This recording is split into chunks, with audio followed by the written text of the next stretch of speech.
जय Hind, this is Sushil Singh. तो आज हम बात करेंगे क्लास 12 के नेक्स्ट कंसेप्ट के बारे में और नेक्स्ट एक्सरसाइज के बारे में। दैट इज एक्सरसाइज नंबर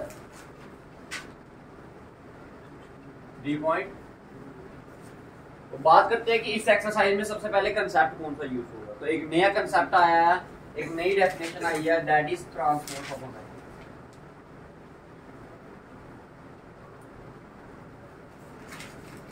पहले समझ लीजिए फिर मैं इसकी डेफिनेशन लिखूंगा। मान लो ये आपके पास एक मैट्रिक्स है, ध्यान से समझना देता है 1 2 3 4 5। ऑर्डर क्या है इसका? 2 रो है इसमें और 3 कॉलम। तो हमने क्या निकालना, अगर इस मैट्रिक्स का क्या निकालना हो, ट्रांसपोज निकालना। क्या निकालना हो? ट्रांसपोज। तो इस मैट्रिक्स का ट्रांसपोज निकालने के लिए हमने इसको डिनोट करेंगे ए डैश से या फिर ए की पावर टी। क्लियर है? पहली बात क्लियर है। अब होता क्या है ट्रांसपोज? ट्रांसपोज का मतलब होता है जो फर्स्ट रो होगी उसको फर्स्ट कॉलम बना दीजिए, जो सेकंड रो होगी उसको सेकंड कॉलम, या फिर आप ऐसा बोल सकते हो जो फर्स्ट कॉलम होगा उसको फर्स्ट रो, सेकंड कॉलम को सेकंड रो, थर्ड कॉलम को थर्ड रो और फोर्थ कॉलम को फोर्थ रो, और ऐसे ही करता जाएगा। मतलब कॉलम्स को रोज बना देना और रोज को कॉलम। अब बताइए ये क्या है? रो। अब ये ऐसे लिखी है ना रो, तो इसको कॉलम बनाना होगा तो कैसे लिखेंगे? नीचे दैट इज 1 2 3। अब फर्स्ट रो को क्या बनाया? First column. ये क्या है? Second row. इसको क्या बनाएंगे? अब ऑर्डर बताइए इसका। हाँ, तो याद रखियो, पेपर में आपको ऑब्जेक्टिव भी पूछ सकते हैं। अगर इसी मैट्रिक्स का ऑर्डर क्या है 5x7, तो अगर उसको आप उसका ट्रांसपोज निकालना होगा तो उसका ऑर्डर क्या बन जाएगा? ठीक है जी। ऑर्डर क्या कर देना हमने। तो बेसिकली ट्रांसपोज कुछ नहीं है, मैट्रिक्स का क्या, रोज को कॉलम्स में कन्वर्ट करना और कॉलम्स को रोज में कन्वर्ट करना। तो लिखिए डेफिनेशन लिखिए। देखो, let A be any matrix, let A be any matrix, let A be any matrix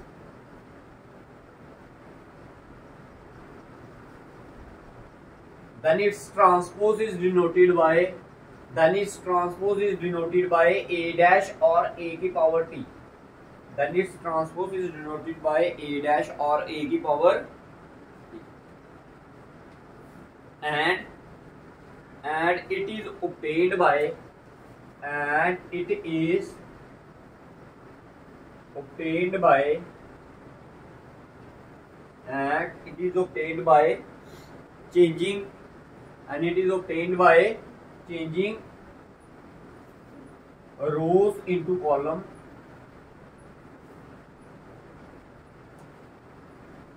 and columns into row, and लिखना और columns into, या रोज को कॉलम में कन्वर्ट कर दो या कॉलम को। समझ आ गया? क्लियर है सभी को? ठीक है, पक्की बात है। ठीक है, इस मैट्रिक्स का मेरे को ट्रांसपोज निकाल कर बताइए।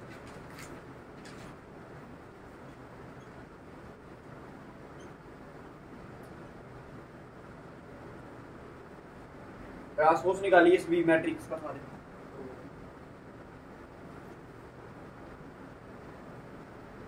क्या लिखा? 1 4 0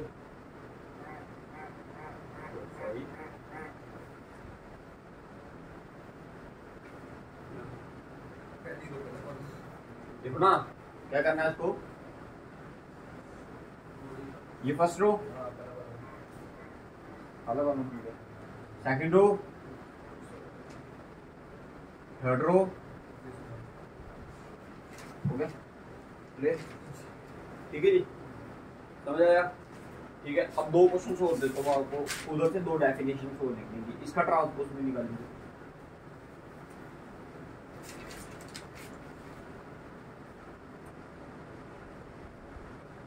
सी मैट्रिक्स का ट्रांसपोज निकालिए।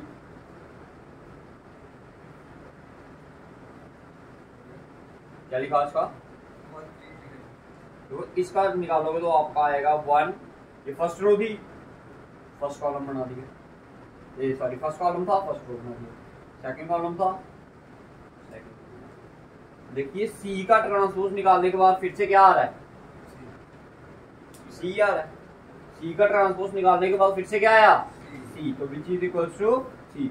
अगर किसी मैट्रिक्स का ट्रांसपोज उसी के बराबर आ जाए, मैंने क्या बोला, अगर किसी मैट्रिक्स का ट्रांसपोज उसी के बराबर आ जाए, उस मैट्रिक्स को बोलते हो आप symmetric matrix.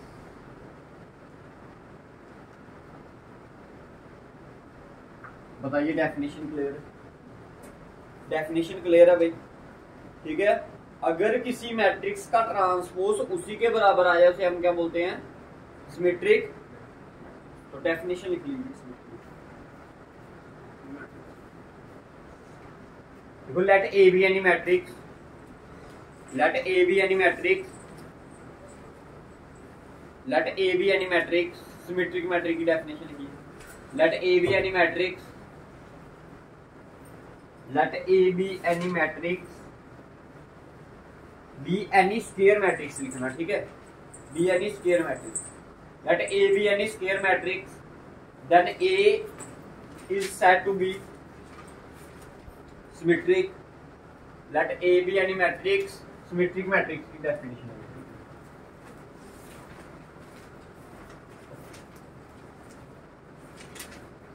Let A be any matrix, ठीक है, दिखाओ, let A be any square matrix, then A is said to be symmetric matrix, then A is said to be symmetric matrix if A dash is equals to, अगर A dash आपका किसके बराबर आ जाए, A के बराबर आ जाए, तो उसे आप क्या बोलते हो, सिमेट्रिक मैट्रिक्स बोलते हो, ठीक है। ये कोई नो तो बड़ी होगी, चलिए आप दूसरा तीसरा खाना बोलना लास्ट वाला, समझ आया? समझ आ गई? अब देखिए भाई, इसको बनाते कैसे हैं मैं आपको बता देता हूँ। अब अगर सिमेट्रिक मैट्रिक्स आपने बनानी है तो वो कैसे बनानी है।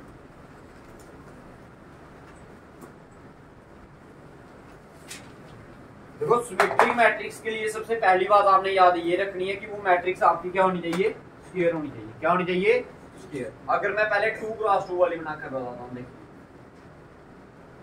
देखो डायगोनल एलिमेंट जो मर्जी हो कोई फर्क नहीं पड़ता भाई, डायगोनल एलिमेंट जो मर्जी हो कोई फर्क नहीं पड़ता। जैसे इधर मैंने क्या लिख दिया, इधर जो मर्जी लिखो, 7 लिख दिया, इधर 9 लिख दिया, लेकिन जो आप इधर लिखोगे वही आपने यहाँ पर लिखना। जैसे मैंने इधर क्या लिखा, अगर -2 लिखा तो इधर भी क्या लिखना पड़ेगा, समझ आ गया? अब इसका अगर ये डैश निकालोगे तो क्या आएगा, ये फर्स्ट रो थी, फर्स्ट कॉलम बना दिया, सेकंड रो थी, वैसे वही आ गया। Therefore A dash किसके बराबर आ गया,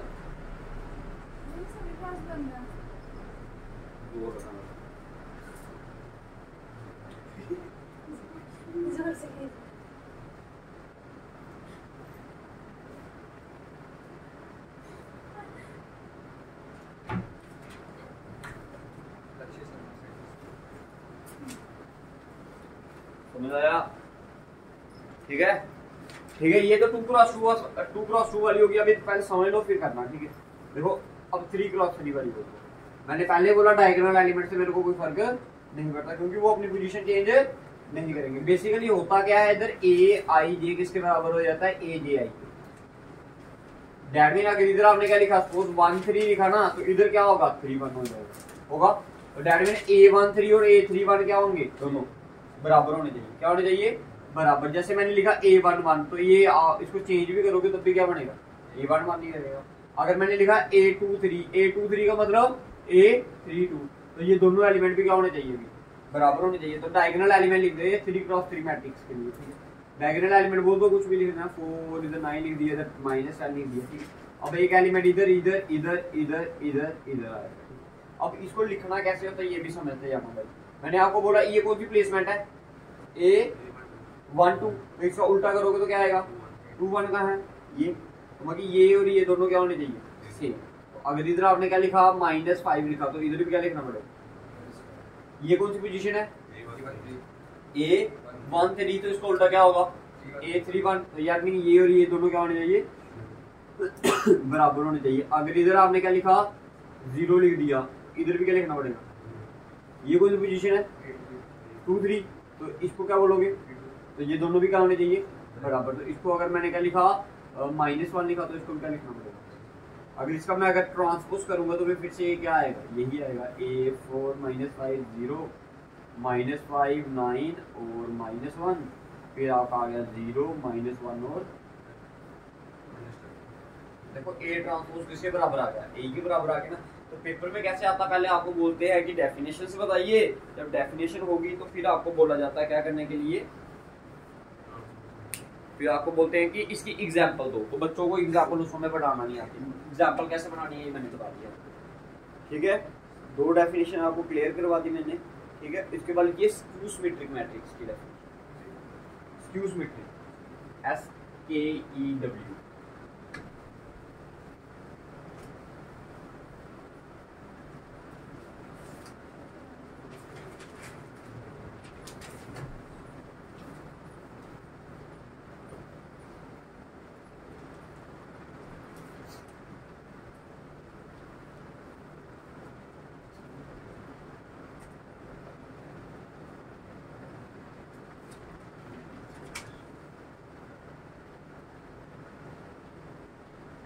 देखिए देखो, let A be any square matrix, let A be any square matrix, then A is said to be skew symmetric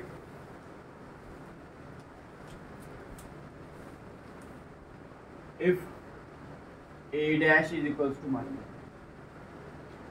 बाकी A का ट्रांसपोज अगर -A के बराबर आ जाए तो उस मैट्रिक्स को आप क्या बोलते हो, स्क्यू सिमेट्रिक बोलते हो, ठीक है। अब जैसे मैंने इधर क्या बोला था कि A I J किसके बराबर होना चाहिए, A J I के, तो साथ में क्या लगना चाहिए इसके माइनस, साथ में क्या लगना चाहिए माइनस। अब समझ लेना मेरा कहने का मतलब क्या है, सारे डन सुनना। अगर मैंने इधर लिखा A23 तो ये बराबर किसके होने चाहिए, 3 2 के, बट साथ में साइन किसका आना चाहिए, समझ आ गया ये। और इसमें एक चीज और याद रखनी है, जो इसका डायगोनल एलिमेंट्स होते हैं, कौन से diagonal element in case of कौन सी मैट्रिक्स, स्क्यू सिमेट्रिक मैट्रिक्स, ये हमेशा क्या होनी चाहिए, 0। अगर आपने स्क्यू सिमेट्रिक मैट्रिक्स की एग्जांपल बनानी है तो सबसे पहली चीज उसमें याद रखनी है कि डायगोनल एलिमेंट क्या होने चाहिए, 0 होने चाहिए। दूसरी बात आपने क्या याद रखनी है कि A I J किसके बराबर होना चाहिए, minus of A J I। Example अगर बनाए तो ये 2x2 वाली मैट्रिक्स है ना, ठीक है। तो अगर ये डायगोनल एलिमेंट है तो ये क्या होना चाहिए, ये 0, ये भी 0। अगर ये क्या लिखा आपने, ये कौन सा एलिमेंट है, A1 2, ये किसके बराबर होना चाहिए, माइनस ऑफ A21। अगर ये माइनस में है तो इसको क्या लिखना पड़ेगा, प्लस में, बट बराबर होने चाहिए, ठीक है। तो अगर अब इसका ट्रांसपोज निकाला जाए तो क्या आएगा,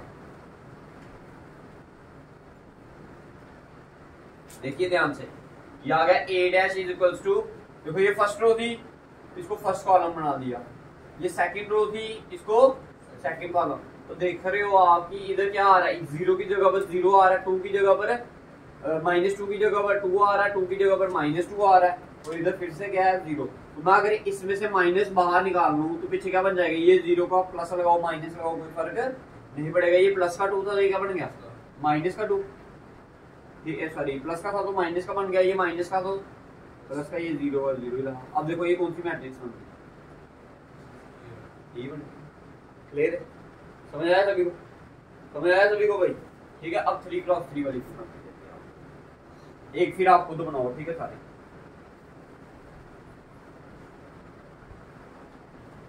समझो भाई, देखो ये बी मैट्रिक्स ले ली मैंने 3x3 वाली, तो डायगोनल एलिमेंट इसकी 0।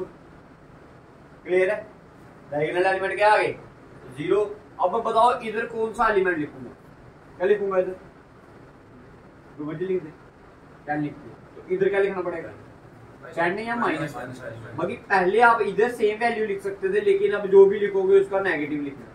अगर मैंने इधर -8 लिखा तो इधर क्या आएगा, अगर इधर -2 लिखा तो बताइए, समझ आया। अगर आप इसको क्या निकालोगे, बी डैश निकालोगे, क्या निकालोगे, बी डैश, तो क्या आएगा ये आ गया 0 10 -8 फिर -10 0 और 2, ये आ गया 8 -2 और 0। तो आप देख रहे हो जहां पर माइनस नहीं होना चाहिए उधर माइनस है और जहां पर होना चाहिए उधर माइनस नहीं है।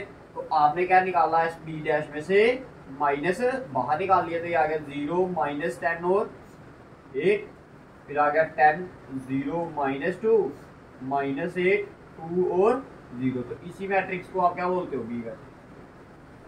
तो बी डैश किसके बराबर आ गया आपका, माइनस ऑफ बी के बराबर। तो दैट मीन ये बी मैट्रिक्स क्या बन गई आपकी, स्क्यू सिमेट्रिक मैट्रिक्स बन गई। बताओ इधर तक क्लियर है ये नहीं।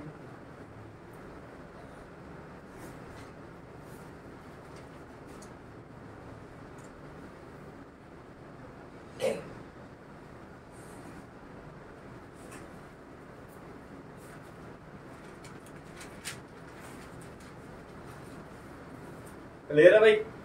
देखो कुछ इंपॉर्टेंट नोट पॉइंट लिखो, डालो इसको, देखो नोट पॉइंट से लिखिए।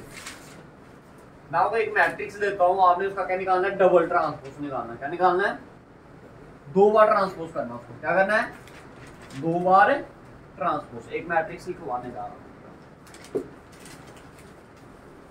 मान लो ये आपके पास एक मैट्रिक्स है,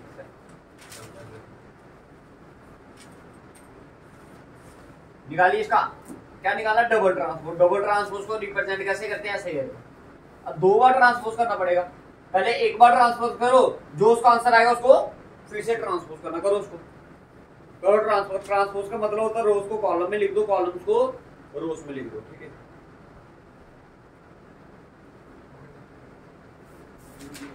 दो बार कर दिया, क्या आया आंसर, -603। ये कौन सी मैट्रिक्स है,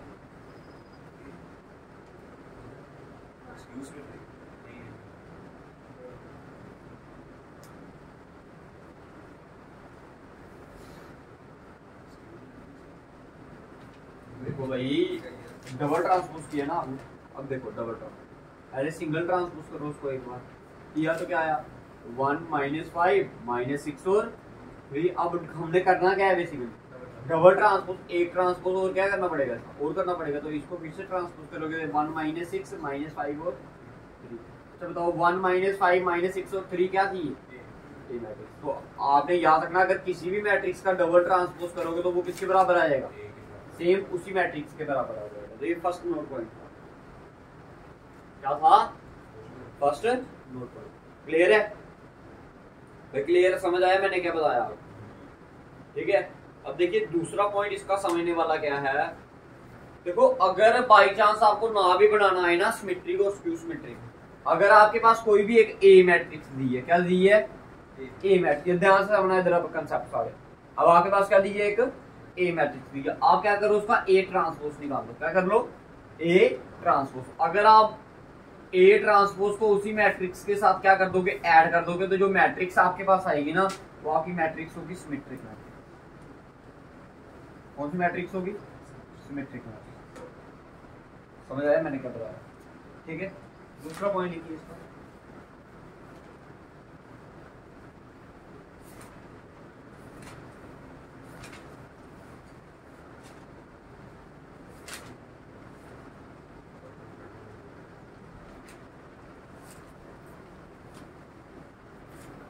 दूसरा देखिए, अगर आप ए मैट्रिक्स दी है, उसका ट्रांसपोज दिया, अगर आप उसको माइनस कर दोगे तो वो आपको क्या देगी, हमेशा स्क्यू सिमेट्रिक मैट्रिक्स। ये हमेशा याद रखना, प्लस करने से हमें सिमेट्रिक मैट्रिक्स मिलती है और माइनस करने से स्क्यू सिमेट्रिक। समझ आ गया। अगर ये सिमेट्रिक बन गई, ध्यान से समझना, इधर सुनो, ध्यान से समझो पहले। अगर ये सिमेट्रिक है, इसको अगर मैं डिवाइड बाय 2 करूंगा तब भी ये क्या रहेगी, सिमेट्रिक ही रहेगी। अगर ये स्क्यू सिमेट्रिक है, इसको अगर मैं फिर डिवाइड करूंगा 2 से तब भी ये क्या रहेगी, स्क्यू सिमेट्रिक ही रहेगी। अब इसी की बेस पर हमारे को क्वेश्चन है एक्सरसाइज 3. समझ आ गया। इसी के बेस पर आज तो हमने अभी क्या किया, कंसेप्ट लिखे है ना। अब क्या करेंगे, इसके बेस पर हम क्या करेंगे अभी, क्वेश्चंस करेंगे, ठीक है। तो ये क्या था आपका बेसिक क्लास थी, किसके रिलेटेड, ठीक है, 3.3 एक्सरसाइज के रिलेटेड, ठीक है।